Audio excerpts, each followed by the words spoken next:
Hello and welcome to yet another episode of the program The Mom. I am Rasheeda. Today I'm going to tell you a narration of what happened to me. It's a personal experience about what happened to me and my son. That is why today's episode is going to be titled Sacrifice of a Mom. 19 years ago, when my son was just one, when they are just getting their legs, they've started learning how to walk. They are so excited. They want to explore. They want to test things. So his own style was to just climb on things. Whatever he sees, he climb on top. That time, as God will have it, I went visiting my mom, and there was no one at home. Just me and his elder sister with one of my niece and my nephew. My mom was out. The environment too, there were no people at home, people that have their day-to-day engagement. Some have gone to the farm, some have gone to their various working places. So the area was virtually empty. So what happened that day was that I brought out plates to wash.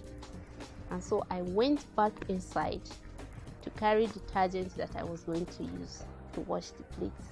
But within my going in and coming out, it was not up to 2 minutes, but he was nowhere to be found in the compound.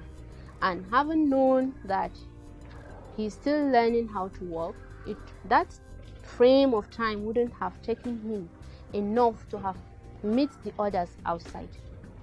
So I was wondering, where could he be? But my eyes went straight to the well because the well was covered. Unfortunately for him, the cover of the well is not balanced. It usually goes inside when it's not hooked. So he went and climbed on that one, and so he penetrated by the side into the well. So when I came out and he was nowhere to be found, my attention just went straight to the well, and I saw the cover went inside. So with a full force, with a raging force, I went in. And the way I shaked that well cover, I just, it came up with me, and I threw it aside. Behold, look at him there, floating on the water. I didn't know what to do. I went out running, shouting, calling for help, but there was nobody nearby. Thank God, my mom was somewhere there, fetching firewood. So I just used my hands like this, as when they are calling prayers and you want your voice to go far. And I call out my mom. I said, Ungo. That is mom in Birom language. So when she looked at me, she was actually sitting down resting. And she looked up and saw me. And I just make my hands like this. Come home, come home. And I ran back inside. So being a mother too, that motherly instinct, she now started running home. When I went back, I couldn't wait for help. So I just removed my wrapper. That was what I was just wearing, my wrapper, my bra, and the innerwear. So I just removed the wrapper and started going inside the well. When I went inside, I bent to pick him. My hand didn't reach. So I threw all caution in the wind and just jumped inside the water and picked him. I was there shouting inside the well with him, holding him. So there were people that were roofing a house nearby. He just had the shouts, They started running towards the house.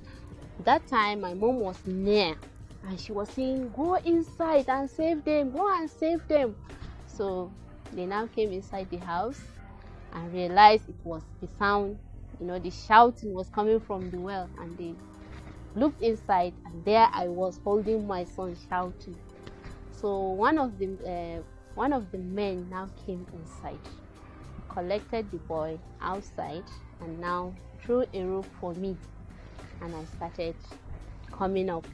When I came out, I didn't bother about everybody that was there because the house was full to capacity, but I just went straight to him where he was, laid down in my wrapper there.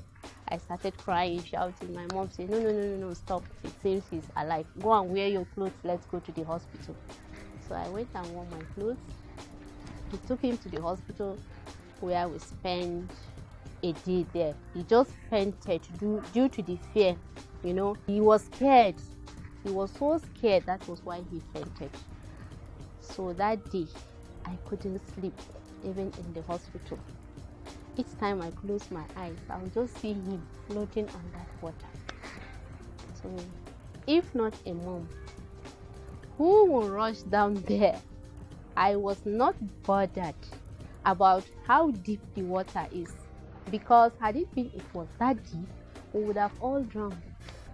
Before people could come, I might have actually lost my life while trying to save him. So that is why a mother's love, you can never pay for it, can never buy it, no matter how it is. Have you ever seen a situation whereby people are running for safety? That is when a mother is running out to look for her child. Well, it once happened to me after 2008 crisis. There was curfew, a dusk to dawn curfew. The soldiers were there. You can't go out. Unfortunately for me too, that same person that fell inside the well years ago, I sent him to go and buy bread, but he wasn't back, and it was almost curfew time. So people were rushing home. The soldiers were chasing people back home. That was when I was rushing out. So the soldier was now like, "Madam, where are you going?" I said, "I sent my son to go and buy bread, and up till now he's not back." I wasn't bothered about what the soldier might do to me, but I was bothered about him not meeting up.